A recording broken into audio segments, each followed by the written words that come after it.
You can starve yourself, count every calorie, run 5 miles every single day, and you still won't lose that belly fat after menopause. I know that sounds harsh, but here's why. You're fighting the wrong enemy. Today, I'm showing you 9 specific weapons that can burn menopause belly. Not generic advice, not eat less, move more. Actual biological strategies targeting the root cause. Your body used to have 3 security guards keeping your metabolism in check, but after menopause, those guards turned into saboteurs. Let me introduce you to the 3 villains. Villain number 1, cortisol. Now look, cortisol isn't inherently bad. You need it to wake up in the morning, respond to emergencies, regulate inflammation. But here's the problem. After menopause, your cortisol rhythm gets completely scrambled. Normally, cortisol peaks around 6 a.m., then gradually declines throughout the day. This is called the cortisol awakening response, or CAR. But in postmenopausal women, research from the Journal of Clinical Endocrinology and Metabolism found that cortisol levels spike at the wrong times, often late at night, sometimes at 2 or 3 a.m. And when cortisol surges at night, your body activates an enzyme called 11-beta-hydroxysteroid dehydrogenase type 1. This enzyme converts inactive cortisone into active cortisol directly inside your abdominal fat cells. Translation? Your belly fat becomes a cortisol factory. It produces more cortisol locally, which signals even more fat storage. It's a vicious cycle. The fat creates the hormone that creates more fat. But wait, here's where it gets worse. That nighttime cortisol spike, it also tanks your growth hormone production. Growth hormone is what repairs muscle, burns fat, keeps your metabolism humming while you sleep. But cortisol and growth hormone are biochemical enemies. When one goes up, the other crashes. So you're not just storing more belly fat, you're also losing the muscle that would normally burn it off. And if you think you can just stress less to fix this, think again, because the stressor isn't just your job or your relationships. After menopause, your body perceives the loss of estrogen itself as a biological emergency. Your adrenal glands ramp up cortisol production to compensate. It's not in your head, it's in your hormones. You might be thinking, okay, so cortisol's the problem. I'll do some yoga and meditation. Helpful? Sure. Enough to defeat this villain? Not even close, because cortisol isn't working alone. Villain number 2, insulin resistance, the metabolic blocker. Here's what most people don't understand about insulin. It's not just the hormone that controls blood sugar. It's also the hormone that controls fat storage. When insulin levels are high, your body physically cannot release fat from cells to burn it for energy. Fat burning is biochemically impossible when insulin's elevated. And after menopause, your cells become resistant to insulin. A meta-analysis published in Diabetes Care examined 117 studies and found something shocking. Postmenopausal women have a 30 to 40% reduction in insulin sensitivity compared to premenopausal women, even at the same body weight. Why does this happen? Because estrogen plays a critical role in keeping your muscle cells sensitive to insulin. Estrogen activates insulin receptor substrate proteins, which help glucose enter muscle cells efficiently. When estrogen drops, those proteins stop responding. Glucose can't get into muscle, so it floats around in your bloodstream, triggering more and more insulin release. But here's the cruel twist. When your muscles won't accept glucose, your fat cells will. Fat cells don't become insulin resistant the same way muscle cells do. They stay sensitive. So all that excess glucose and insulin, it gets shuttled directly into fat cells, especially the visceral fat cells in your abdomen, where they're converted to triglycerides and stored. You're essentially force-feeding your belly fat while starving your muscles. And this creates a second vicious cycle. More belly fat means more inflammation. More inflammation means more insulin resistance. More insulin resistance means more belly fat. Here's what shocked me. Researchers from Cleveland Clinic found that visceral fat secretes a protein called retinol-binding protein 4, or RBP4, which actively blocks insulin signaling in muscle tissue. Your belly fat is literally preventing your muscles from absorbing energy.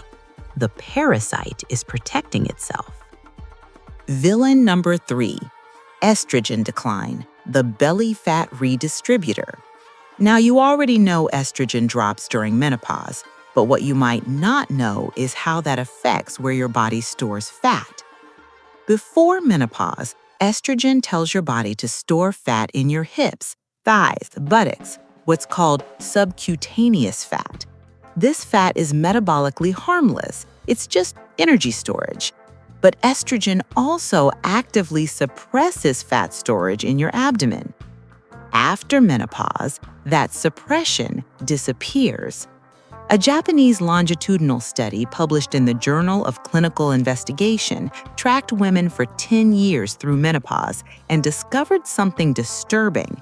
Even women who didn't gain a single pound experienced a dramatic shift in fat distribution, from peripheral subcutaneous fat to central visceral fat. Your body is literally moving fat from your hips to your belly. But estrogen does something else crucial. It regulates the size of your fat cells. See, you've got 2 types of fat cells, small ones and large ones. Small fat cells are metabolically healthy. They release a hormone called adiponectin, which improves insulin sensitivity and reduces inflammation. Large fat cells are the opposite. They're dysfunctional. They release inflammatory cytokines, and they're resistant to releasing stored fat. Estrogen keeps fat cells small and functional. When estrogen drops, your fat cells enlarge. They become bloated, dysfunctional, dangerous. Research from Johns Hopkins found that postmenopausal women have fat cells that are, on average, 40% larger in diameter than premenopausal women. Bigger fat cells mean less adiponectin, more inflammation, more insulin resistance. The 3 villains are feeding each other. Low estrogen makes fat cells bigger. Bigger fat cells cause insulin resistance. Insulin resistance raises cortisol. Cortisol lowers estrogen. Further, it's a biological death spiral. You might be thinking, this sounds hopeless. It's not. But here's the thing. You cannot fight these 3 villains with the same generic advice that worked in your 20s. You can't just eat less and move more. You need specific, targeted strategies that disrupt each villain's mechanism. And that's exactly what I'm about to give you. 9 weapons, 3 for each villain, each one backed by research, each one designed to attack a different part of the problem. Let's start with cortisol. Hero number 1 against cortisol, the circadian cortisol reset. Here's what you need to do. Within 30 minutes of waking up, before you drink coffee, before you check your phone, get outside and expose your eyes to direct sunlight for at least 10 minutes. No sunglasses, no windows, direct light. Why does this work? Your eyes contain specialized cells called intrinsically photosensitive retinal ganglion cells, or iPRGCs. These cells contain a photopigment called melanosin that responds to blue wavelengths of light, the kind present in morning sunlight. When melanosin activates, it sends a signal directly to the suprachiasmatic nucleus in your hypothalamus. This is your body's master clock, and this signal does something critical. It resets your cortisol awakening response. A study published in the Journal of Biological Rhythms found that morning light exposure within 1 hour of waking advanced the cortisol peak by an average of 90 minutes and increased the amplitude of the peak by 50%. In plain English, your cortisol starts spiking at the right time, early morning, instead of the wrong time, late night. This isn't about vitamin D, okay? This is about photo-entrainment of your circadian rhythm, and it works even on cloudy days because outdoor light is still 10 to 100 times brighter than indoor light. Do this every single morning, winter or summer. It's the foundational reset. Hero number 2 against cortisol. Phosphatidylserine, 300 milligrams, taken 2 hours before bed. Now look, this is not another supplement recommendation. This one's different. Phosphatidylserine is a phospholipid compound found in high concentrations in brain cell membranes, and multiple double-blind, placebo-controlled studies have shown that it specifically blunts evening cortisol levels. A study published in the European Journal of Clinical Nutrition gave postmenopausal women 300 milligrams of phosphatidylserine daily for 3 weeks. Compared to placebo, the phosphatidylserine group experienced a 20 to 30% reduction in evening cortisol levels. But here's the mechanism that matters for belly fat. When cortisol's elevated at night, it activates that enzyme I mentioned earlier, 11-beta-HSD1, inside abdominal fat cells. This enzyme converts inactive cortisone into active cortisol locally. So even if your blood cortisol isn't that high, your belly fat is producing its own supply. Phosphatidylserine doesn't just lower blood cortisol. Research suggests it may also reduce the activity of 11-beta-HSD1 in adipose tissue, cutting off the fat's ability to manufacture cortisol internally. This is not ashwagandha. This is not magnesium. Those are helpful for general stress, but they don't target the cortisol to belly fat pathway the way phosphatidylserine does. Take it 2 hours before bed. Give your body time to absorb it before your cortisol's supposed to be at its lowest. Hero number 3 against cortisol. Zone 2 walking, not high-intensity interval training. Listen, I need you to hear this because it's counterintuitive. After menopause, intense exercise can actually make belly fat worse. A study from the British Journal of Sports Medicine tracked postmenopausal women doing high-intensity interval training 3 times a week for 12 weeks. The result? They lost weight overall, but their visceral fat actually increased by an average of 8%. Why? Because high-intensity cardio spikes cortisol, and when you're already dealing with cortisol dysregulation after menopause, adding more cortisol on top is like pouring gasoline on a fire. Zone 2 walking is different. This is walking at a pace where you can hold a conversation, but you're breathing slightly heavier than normal. Your heart rate should be around 60 to 70% of your maximum. At this intensity, your body burns fat without triggering a cortisol response. In fact, research published in Medicine and Science in Sports and Exercise found that moderate intensity exercise actually lowers cortisol in postmenopausal women, while high-intensity exercise raises it. The sweet spot is 30 to 45 minutes, ideally in the afternoon or early evening. This timing matters because it helps lower that second cortisol spike that often happens in the late afternoon in women with disrupted cortisol rhythms. You don't need to crush yourself in the gym. You need to move in a way that your body interprets as safe, not stressful. Let me know in the comments below where you're watching from, your age, and what the biggest problem you're facing during this period. We're reading and replying to every single comment with personalized tips and advice. Okay, so we've cut off cortisol's ability to create and store belly fat. But cortisol's only one villain. Now let's talk about insulin resistance, the metabolic blocker that's preventing your body from releasing stored fat. And the first weapon here is going to sound simple, but the timing and dosage are everything. Hero number 1 against insulin resistance. 40 grams of protein within 60 minutes of waking. Not 20 grams, not 30, 40. Here's why that number matters. When you eat protein first thing in the morning, it activates a cellular pathway called mTOR, mechanistic target of rapamycin. mTOR is like a metabolic switch that tells your body, we have amino acids, we're in building mode, not storage mode. And when mTOR is activated early in the day, it improves insulin sensitivity for the entire 24-hour period.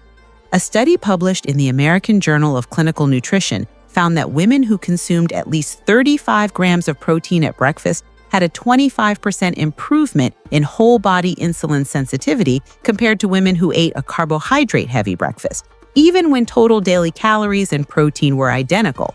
But here's the crucial detail. The effect requires a threshold dose. Studies show that less than 30 grams doesn't activate mTOR strongly enough. You need 35 to 40 grams to hit the leucine threshold. Leucine's the specific amino acid that triggers mTOR. What does 40 grams look like? 3 whole eggs plus a protein shake, or Greek yogurt with a scoop of protein powder, or 6 ounces of chicken breast if you're okay with eating meat for breakfast. And it has to be within 60 minutes of waking, ideally before you consume any carbohydrates or even coffee. The sequence matters. Protein first. This single habit creates a 24-hour metabolic advantage. Hero number 2 against insulin resistance. 1 tablespoon of apple cider vinegar in water 10 to 15 minutes before your highest carb meal of the day. Not in the morning, not random, before your biggest carb meal. Here's the science. Apple cider vinegar contains acetic acid, which inhibits an enzyme in your small intestine called alpha amylase. Alpha amylase breaks down complex carbohydrates into simple sugars. When you block this enzyme, carbohydrates get broken down more slowly, which means glucose enters your bloodstream more gradually. A study published in the European Journal of Clinical Nutrition found that women who consumed vinegar before a high-carb meal reduced the post-meal glucose spike by 34% and the insulin spike by 20%. But here's the part nobody talks about. The effect is dose-dependent and time-dependent. 1 tablespoon of vinegar, about 15 milliliters, is the effective dose. More doesn't help, less doesn't work as well. And it needs to be consumed 10 to 15 minutes before you start eating, not during the meal or after. Why? Because the acetic acid needs time to reach your small intestine before the carbohydrates arrive. If you drink it with your meal or after, the carbs hit your system before the enzymes blocked. Mix 1 tablespoon of apple cider vinegar in a full glass of water. Drink it 10 to 15 minutes before your dinner or lunch, whichever meal contains the most carbohydrates. This is especially powerful if you're eating rice, pasta, bread, or potatoes. Does it taste great? No. But does it reduce your insulin response by up to 1/3? Yes. Hero number 3 against insulin resistance. 10 bodyweight squats or resistance band rows immediately after eating your highest carb meal. Not a full workout, just 10 reps right after you finish eating. Here's what's happening. When you contract your muscles, even lightly, you activate glucose transporter proteins called GLUT4. These proteins pull glucose out of your bloodstream and into your muscle cells without requiring insulin. This is called non-insulin-mediated glucose disposal. It's an ancient evolutionary mechanism that bypasses insulin resistance entirely. A study published in Diabetes Care had participants perform light resistance exercises, just 3 sets of 10 reps, immediately after meals. The result was a 30% reduction in post-meal glucose levels and a 35% reduction in insulin levels compared to sitting after meals. Think about what this means. You're pulling glucose into muscle cells where it can be burned for energy or stored as glycogen, instead of letting it float around in your bloodstream, triggering insulin, which then shoves it into fat cells. And you don't need a gym. Bodyweight squats in your kitchen work. Resistance band rows at your desk work. Even walking up and down stairs 10 times works. The key is muscular contraction within 30 minutes of finishing your meal. That's when your blood glucose is peaking. This is how you hijack your body's glucose disposal system when insulin resistance is blocking the normal pathway. All right, so we've reset cortisol's rhythm. We've bypassed insulin resistance, but there's still one villain left: estrogen decline. The hormone redistributing fat from your hips to your belly, enlarging your fat cells, dismantling your metabolic health. And the weapons to fight estrogen decline are different than the other two villains, because we're not trying to lower a hormone here. We're trying to support receptor sensitivity and mimic estrogen's protective effects. Hero number 1 against estrogen decline: 2 tablespoons of ground flaxseed daily. Not whole flaxseed, ground, and it must be ground fresh or stored in the refrigerator because flax oil oxidizes quickly. Here's why this matters. Flax seeds contain compounds called lignans, specifically secoisolysyresinol D-glucoside, or SDG. When you consume lignans, bacteria in your gut convert them into introlactone and introdiol, which are phytoestrogens. Phytoestrogens are plant compounds that weakly bind to estrogen receptors in your body. They're about 1,000 times weaker than your natural estrogen, but after menopause, when your natural estrogen has plummeted, even weak estrogen activity can have significant effects. And here's what's fascinating. Research published in the Journal of Clinical Endocrinology and Metabolism found that postmenopausal women who consumed flaxseed daily for 12 weeks experienced a shift in body composition, specifically a reduction in visceral fat relative to subcutaneous fat. The mechanism? Introlactone appears to bind to estrogen receptors in abdominal adipose tissue and signal those fat cells to stop enlarging.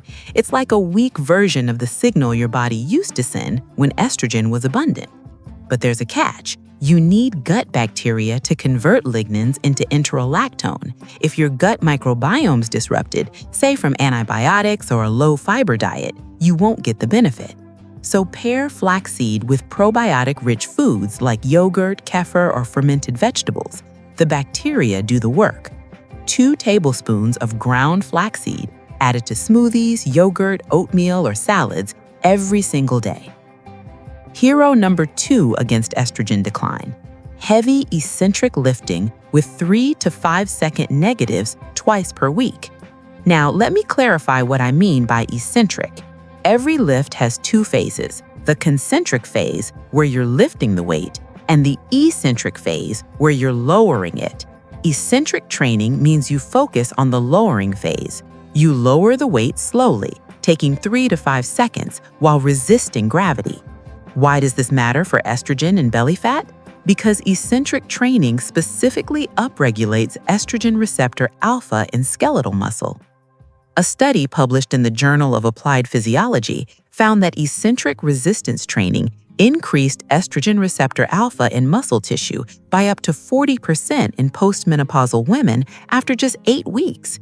Here's what that means in practical terms. Your muscles become more sensitive to whatever estrogen you have left.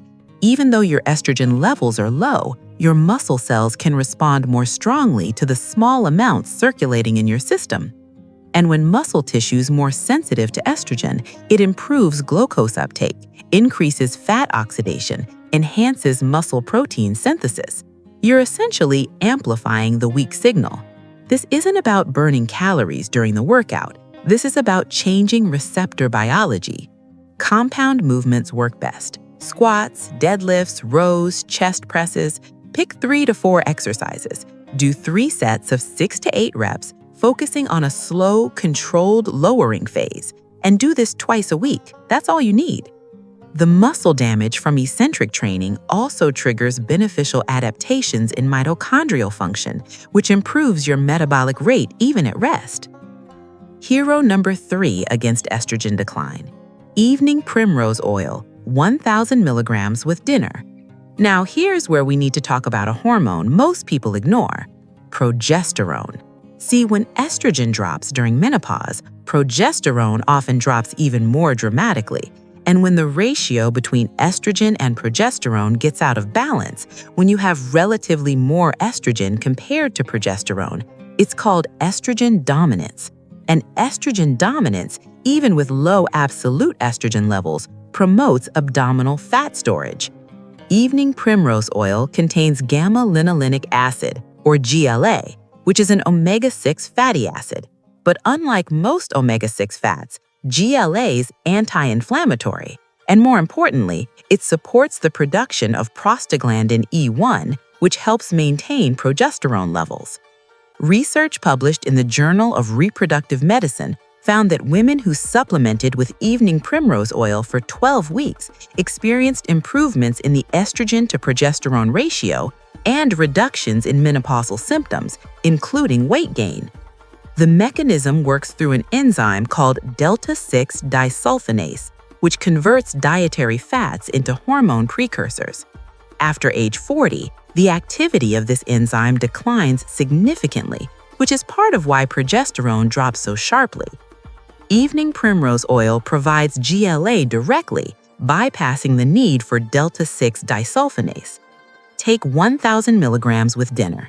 The fat content of your meal will help with absorption, and taking it in the evening aligns with your body's natural hormone production rhythms. This isn't a quick fix. You're supporting hormonal balance at the precursor level. Give it 8 to 12 weeks.